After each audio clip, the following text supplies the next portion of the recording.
I don't know about you, but sometimes I find myself rooting for the asteroid. Not in a malicious, burn it all down way. More like an exhausted sigh from the soul. Like a cosmic version of pulling the fire alarm at work. And not because you want anybody hurt, but because then we can all go outside and sit in the grass for 20 peaceful, sane minutes and not talk about quarterly earnings or meal prep. There's something weirdly soothing about imagining it all ending, isn't there? I mean, civilization.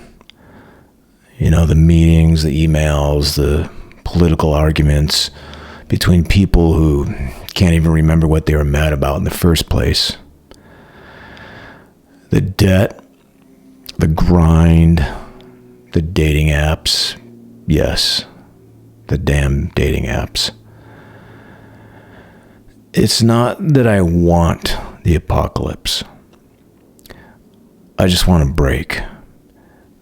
And total societal collapse is apparently the only thing left on the menu that might grant me one. And I'm sure some of you know how I feel. So let's talk about this. Let's talk about why so many of us quietly, probably guiltily, fantasize about the end of the world. And why we've all, at one point or another, had a fleeting thought like, if a solar flare knocks out the power grid, at least I won't have to go to my cousin's gender reveal barbecue. Because deep down, I think we're not really rooting for destruction. We're rooting for permission to stop pretending. All right, so we are, for lack of a better phrase, tired as hell. And there's a word for it now. Doom scrolling. And it sounds cute, like a digital hobby or something. But really, it's 2 a.m.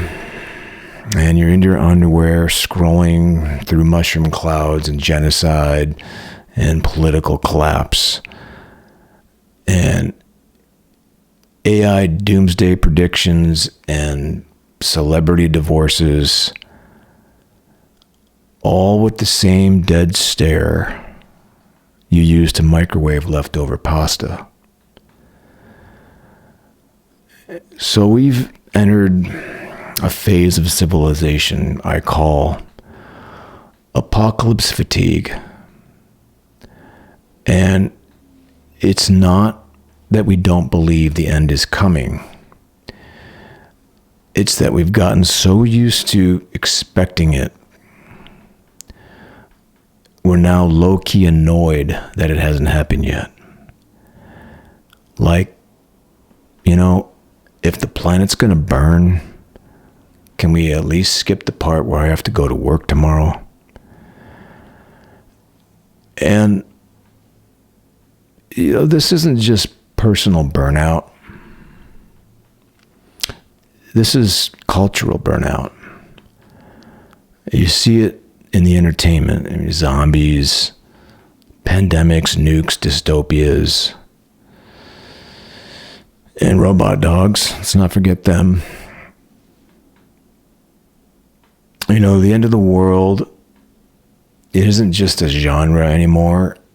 It's practically a lifestyle brand. And like we're binge watching societal collapse like it's comfort food. Oh, a new season of Black Mirror. Can't wait to be emotionally destroyed and spiritually hollowed out again.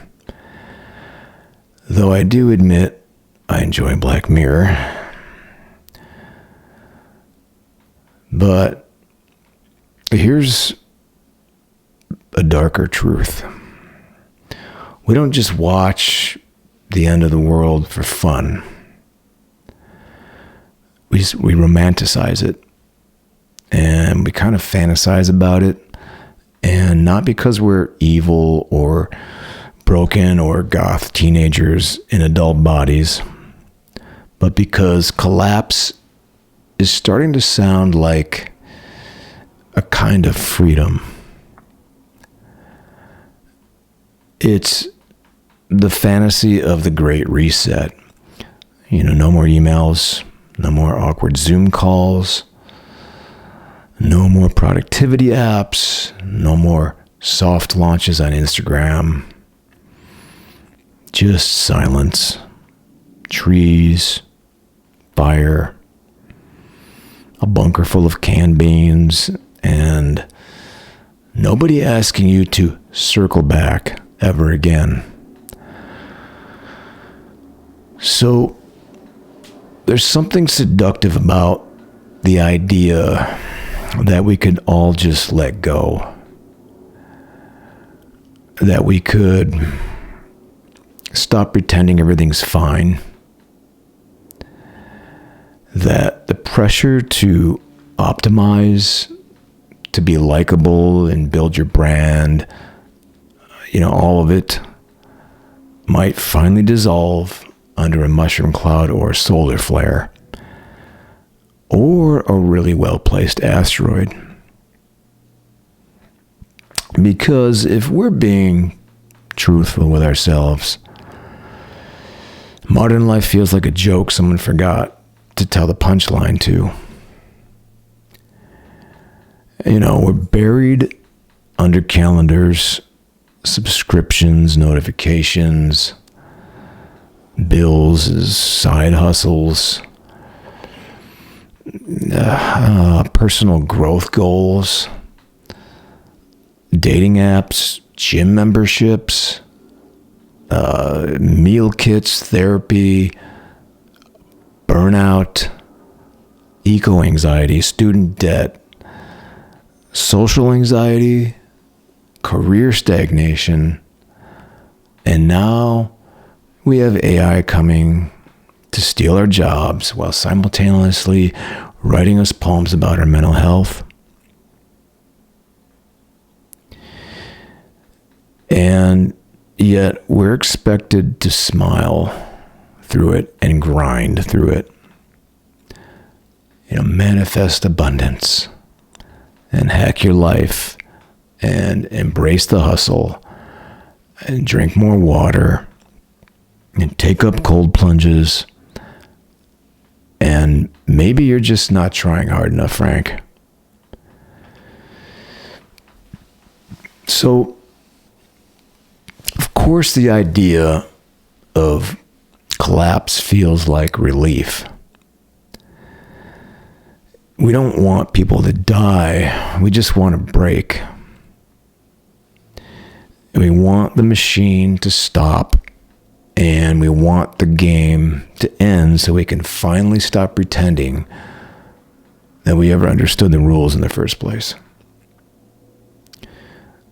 And this is why so many of us gravitate towards end of the world aesthetics. Rust and ruins and overgrown buildings, last person on earth vibes, all that. There's something hauntingly peaceful about imagining a world where human noise has been turned off. There's something almost inexplicably cozy about it. And I think some of you know what I mean. It's like just you, the wind, and the ghosts of a civilization that pushed too far and snapped.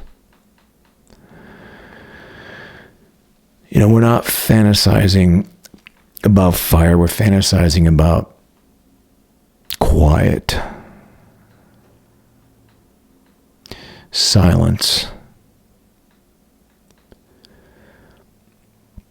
Okay, so there's a version of the apocalypse in your head that's suspiciously tailored to your needs. And it's not nuclear winter.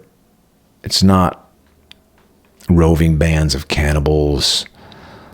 It's more like everyone else disappears for a while. And society just calls it quits. You don't die. You just finally get to take a nap. And your rent disappears. Your inbox stops filling up with passive-aggressive messages from people who just wanted to follow up. And you don't have to explain your job to your relatives at Thanksgiving, and you don't even have to go to Thanksgiving. This version of the end times is just life, but a lot quieter and simpler. No FOMO, no social ladder, no more shoulds. It's just you and a cracked open can of peaches sitting by candlelight while the world burns quietly in the distance. And for the first time in your life, you don't feel behind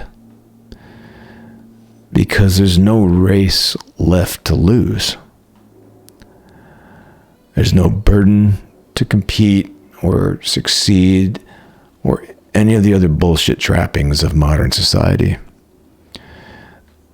And, we're not crazy for wanting this or thinking this. We're tired and we're existentially overstimulated.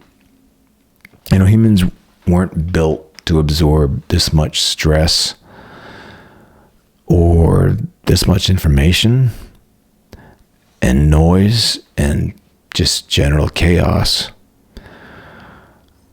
We evolved to worry about tigers, not TikTok algorithms.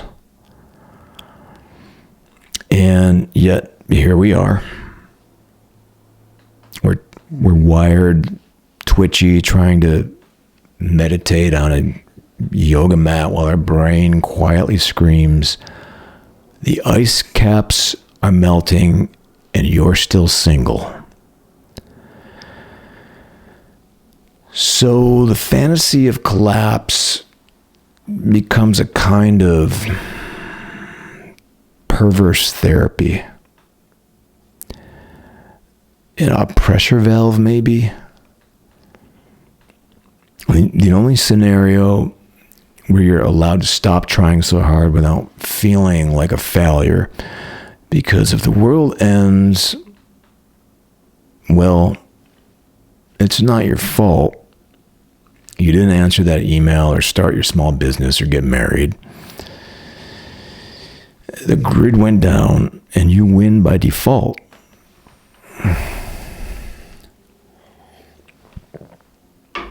So that's the secret allure. Total absolution. The apocalypse as a comic get out of jail free card. No more career. No more reputation. No more grind set. You're no longer a brand. You're basically a person again. Maybe a dirty, stinking, unshaved, slightly feral person, but you're present. And the irony is that in this fantasy, the end of the world is less horrifying than the continuation of the one we're living in. A real nightmare is waking up every day and logging into a system that feels less and less human and pretending it's fine, pretending you're fine. You know, end stage corporate crony capitalism is like a treadmill with a brick wall at the end, and we're all jogging towards it with a smoothie in one hand and a therapy podcast in the other, trying to stay aligned while the ground gives out beneath us. So maybe it makes sense that we dream of fire and flooding and whatever else, you know, or the lights going out, not because we want death, but because maybe we want permission to rest. All right, so there's a reason post-apocalyptic shows are everywhere, and that they're very popular. You know, it's not just entertainment, it's a form of therapy. You know, we stream collapse like it's comfort food. You know, zombies, nuclear war, viral pandemics, AI revolts. You know, it's a buffet of global disaster. And we binge it. You know, not because we want to die, but because we want to imagine what it'd be like to finally live without emails and debt and without being socially obligated to like your coworkers' vacation photos. So, in The Walking Dead, nobody's worried about car insurance. And in The Road, nobody's returning texts. And in Station 11, people are performing Shakespeare in airports instead of scrolling Instagram while their brains rot out of their heads. You know, I mean, it's bleak, but it's honest. And, you know, compared to the dissonance of pretending our current system makes sense, and sometimes honesty, even in ash and rubble, feels like a relief. There's a reason why people say they'd rather fight zombies than go to work. You know, you look at the screen and you think, okay, yeah, you know, the world's ended and the cities are on fire and everyone's slowly losing their humanity, but at least they're not posting motivational quotes on LinkedIn bios. And, you know, it's not just movies, it's memes and TikToks, and it's jokes about society with 300,000 likes under them. I mean, collapse humor has become the background radiation of the internet. You know, we don't even flinch anymore when someone posts. And maybe the asteroid should hit LOL. And, you know, we nod. And we laugh. And we hit like and we just keep on scrolling. Because deep down, we're all a little soothed by the idea that if everything burns down, at least we're not the only ones falling apart. Apocalypse is like a great equalizer.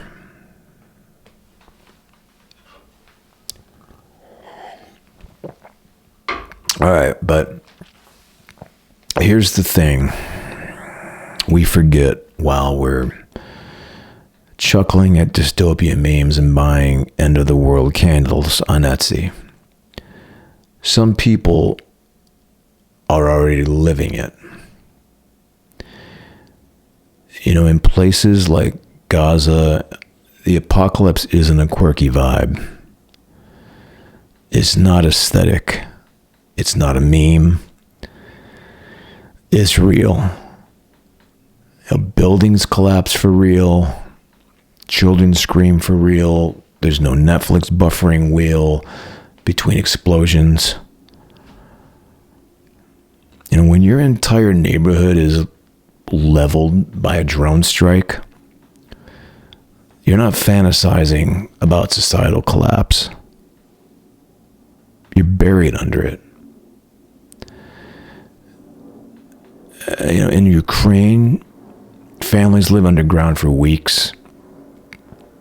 Not to pretend, they're in a bunker like Fallout, but because air raid sirens mean their apartment might not exist in 10 minutes. And there's many other places around the world in similar situations. Parts of Sudan, Syria, Yemen, hell, even right here in forgotten American towns that have been hollowed out by opioids and hopelessness. There are people living in slow motion devastation. Food insecurity, displacement, violence, corruption, economic abandonment. The apocalypse isn't pending, it's already arrived. And not, with a movie trailer. No synth soundtrack, just dust, loss, and real silence. And not the nice kind. So yeah, we joke about wanting the world to end so we can finally breathe. But for millions, the world really already ended. And they're still breathing through it anyway. Now, that doesn't mean your feelings are invalid. But it does mean we should hold our fantasy with some humility. Because while we romanticize collapse, others are really just trying to survive it. In fact, some of the most shared memes on the internet are apocalypse fantasies wrapped in punchlines. Me looking at Zillow listings for lighthouses with no internet access, and when the world ends, but your rent finally stops. We're joking, but we're not. And, pop culture, it gives us a safe way to touch the void. To imagine escape, not from life, but from the pressure of performing life correctly. From the pressure of needing to have a 5-year plan when we can barely afford groceries. From the slow psychic paper cut of being told this is all normal when, it's clearly not. Okay, so here's the thing. We've been telling ourselves these stories since the beginning. Stories about flood myths, raptures, end times, etc., etc. Every culture has its version of the reset button. Because apparently even thousands of years ago, people looked around and thought, this can't be it, right? This can't be the best we can do. So we imagine the fire and the flood, the Great Collapse. Because on some level, it feels like the only way anything will ever actually change. The truth is, a lot of us are barely holding it together. And, I don't mean that in a dramatic, screaming on the bus kind of way. More like muted emotional decay. Low battery mode. The kind of exhaustion that doesn't go away with sleep, because it's not really about sleep. It's about futility. You do what you're supposed to do. You go to work, pay your bills, answer emails you don't care about from people you don't respect. You pretend you're passionate about delivering value while slowly Googling things like how to disappear into the woods without dying. You're not suicidal, you just want out. Not really out of life, but out of this life. The one that demands too much and gives back too little. The one where you're constantly being optimized, surveyed, monetized, manipulated, and more or less guilt-tripped into believing that if you're not happy, it's your fault. So, when you picture the apocalypse, it's not about watching the world burn. It's about watching your to-do list burn. And watching the debt disappear. And watching the calendar wipe itself clean. So, for once, there are no expectations. Nobody's asking what your purpose is. And nobody's chasing personal brand synergy on TikTok while their soul silently bleeds out. You're just surviving. Or maybe just being. So the end of the world, for some of us, looks less like fire and brimstone and more like a folding chair under a dead tree, silence, and the total absence of notifications. Romanticizing the apocalypse is less about destruction and more about permission to stop pretending you're okay and stop performing a role. And maybe to stop being emotionally responsible for a society that abandoned you a long time ago. Because, let's admit it, nobody prepared you for this. You weren't raised to thrive in a hyper-capitalist dopamine casino. And you weren't meant to be accessible 24/7 or designed to maintain 7 social media platforms while also being emotionally available, mentally resilient, and financially stable on a wage that doesn't even really cover rent. And now look, you may be a little bit broken, but the system is a lot more broken.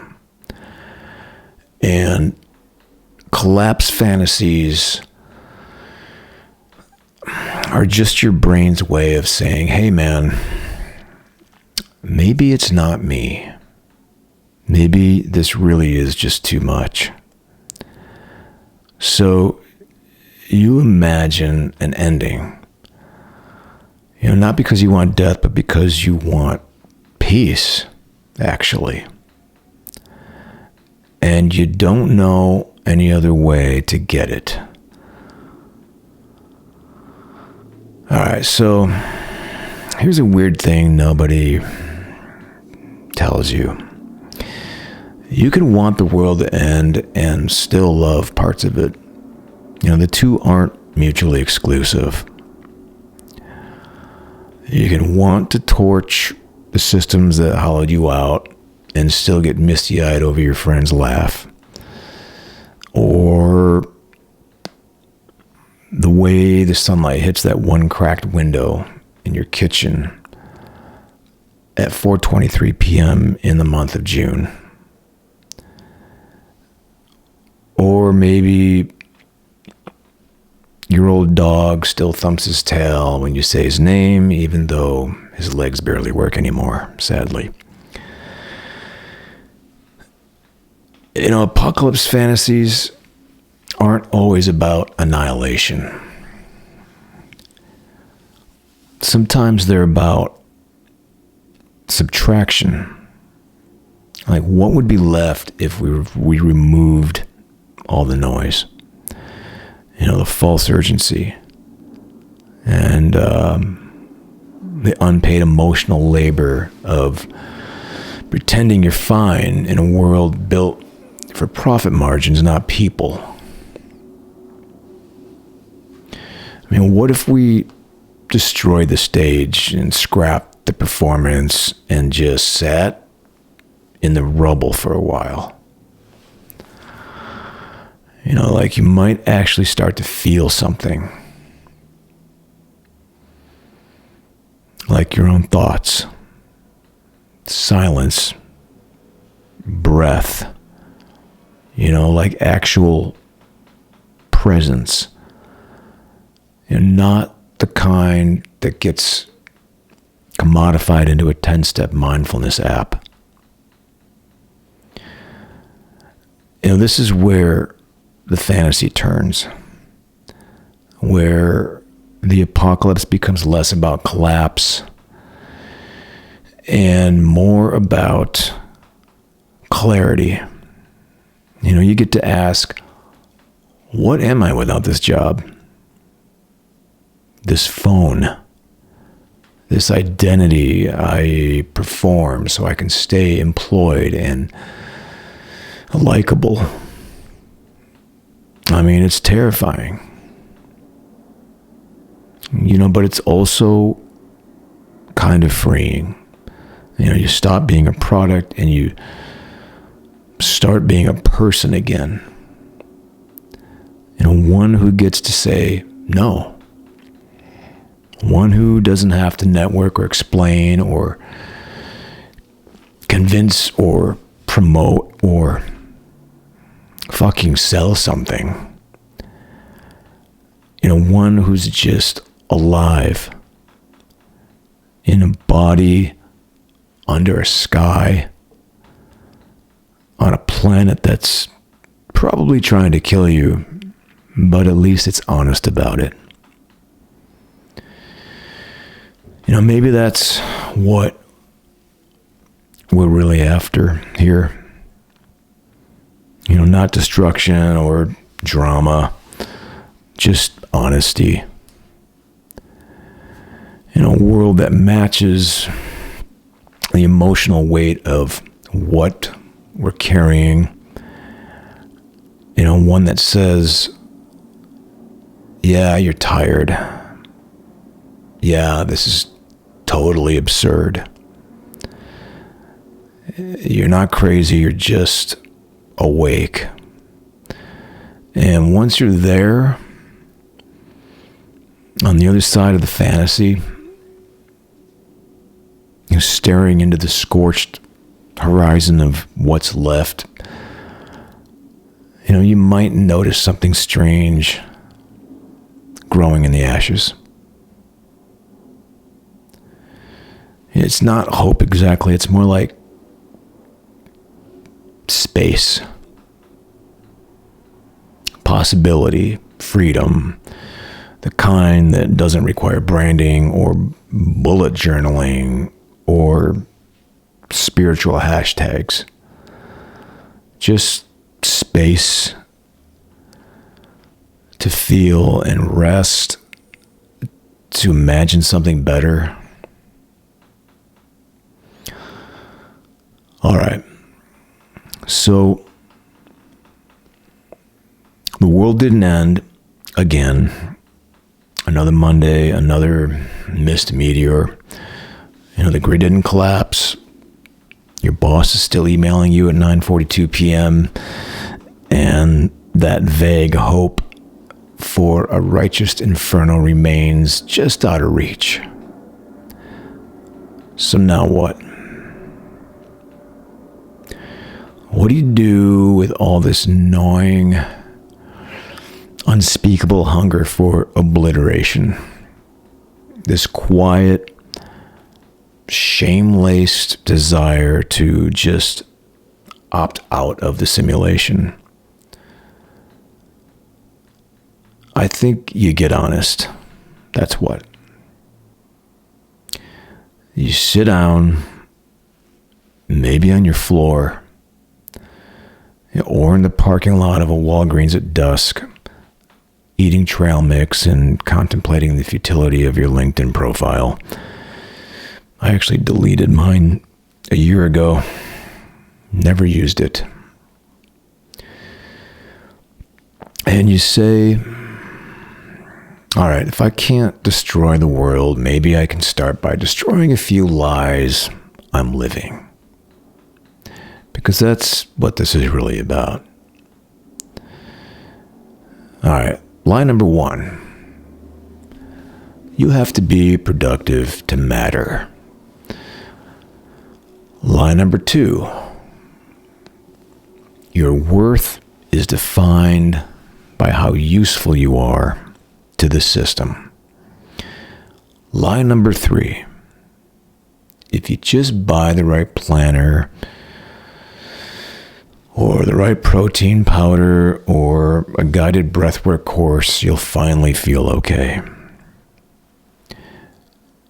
These are really viruses masquerading as values. And, you can stop participating. You can delete the app and call in sick, ignore the hustle cult whispering in your ear. You can also start by doing tiny things that feel a little bit like sanity, like standing barefoot in the grass for 11 minutes, not because it's a wellness hack, but because your nervous system forgot what Earth feels like letting a single real emotion land without immediately repackaging it for social media. And if you want to go nuclear, here's a radical move. Talk to someone like a human. Ask them what they're afraid of, not what they do, and not what they've been up to. Just what they're afraid of. It might be kind of a weird ask, but and then, try to tell them yours. 2 people, no brands, no monetization, no agenda, and just mutual existence in a chaotic, slowly burning world, basically. You know,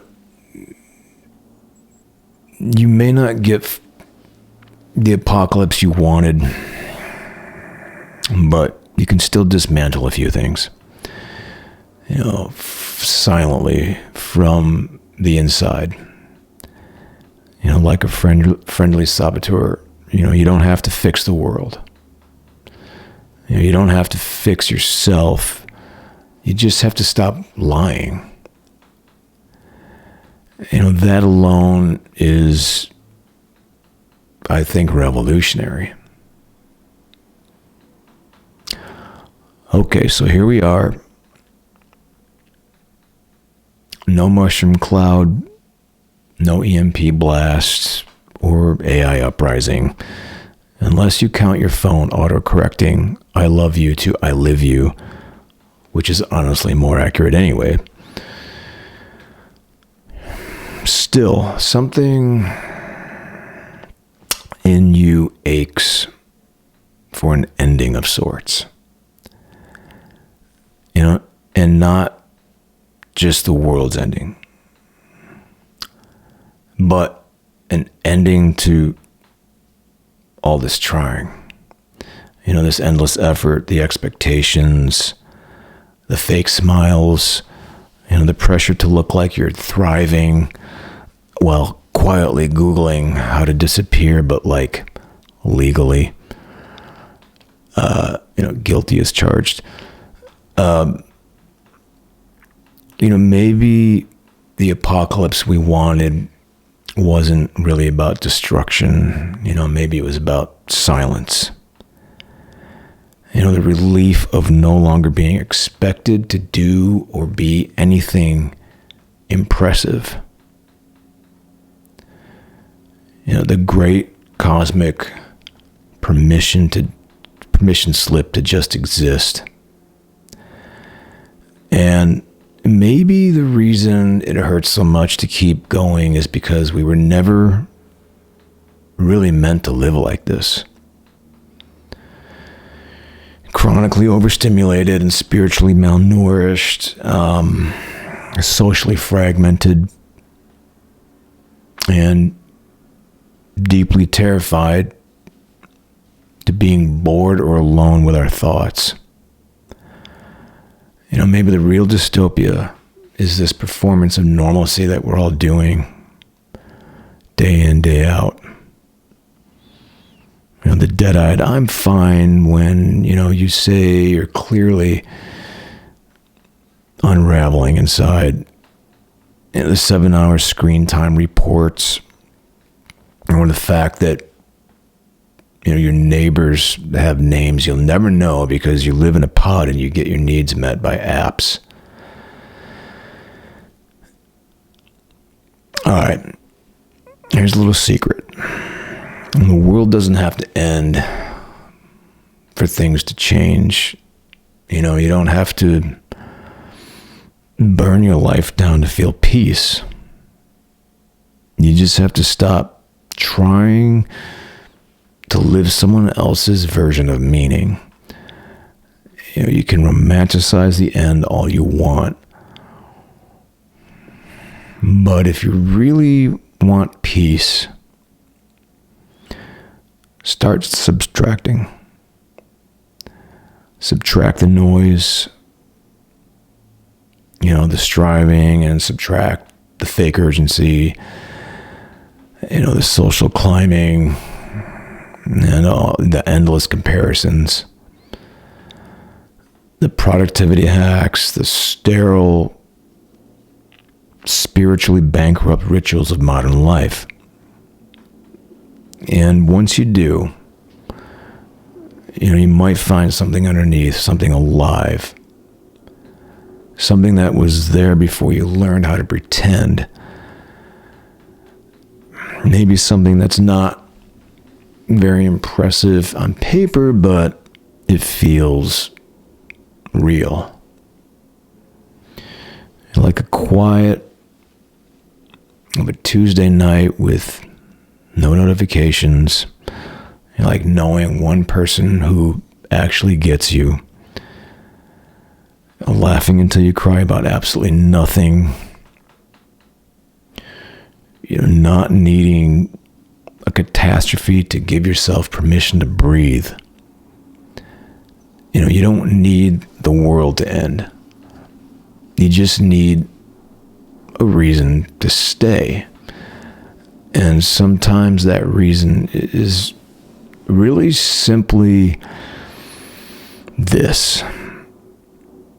You're allowed to exist without fixing anything. And that, I think, is the most rebellious thing you can do in a world that demands your endless improvement. So, go ahead, romanticize the apocalypse. I mean, if it helps you survive, but just don't forget surviving quietly and gently and authentically is its own kind of beautiful ruin. Thanks for watching.